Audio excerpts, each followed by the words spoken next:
যে দেশে 96 ভাগ 95 ভাগ মুসলমান, এ দেশে 95 ভাগ মুসলমান থাকার পরেও আজকে আমাদের ইমানের অবস্থাটা এমন হওয়ার কারণেই, আজকে আমাদের অবস্থাটা এমন হওয়ার কারণে সেই বাউল শিল্পী, আউল বাউল একজন আবুল সরকার শিল্পী, সে আল্লাহকে নিয়ে, কোরআনকে নিয়ে এই বাংলাদেশে 95 ভাগ মুসলমানের দেশে বাজে মন্তব্য করার সাহস পায়।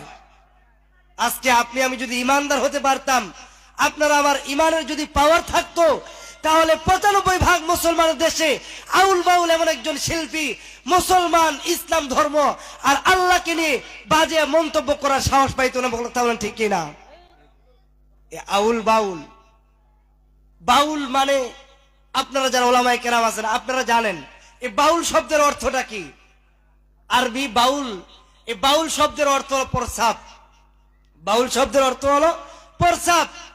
এই আউল বাউল শিল্পী যারা আল্লাহ পাক রব্বুল আলামিন পবিত্র কোরআনুল কারীমকে অপমান করেছে, অপব্যাখ্যা করেছে কোরআনের, বলে কুল আউযু বিরাব্বিন নাস মালিকিন নাস ইলাহিন নাস। এই আউল বাউল শিল্পী বলে কুল আউযু বিরাব্বিন নাস। আল্লাহ পাক রব্বুল আলামিন এই তো নাচতে বলেছে। কুল আউযু বিরাব্বিন নাস এর অর্থ কি?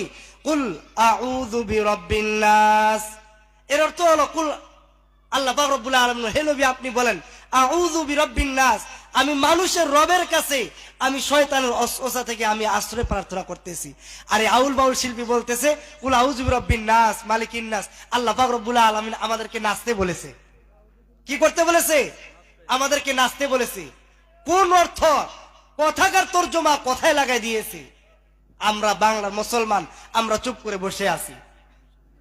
আমরা মুসলমান, মোদের বুকে আল কোরআন, জীবন দিব তবু আমরা দিব না ঈমান। ঠিক কিনা? আমরা মুসলমান, মোদের বুকে আল কোরআন, জীবন দিব তবু আমরা দিব না ঈমান। নারায়ে তাকবীর।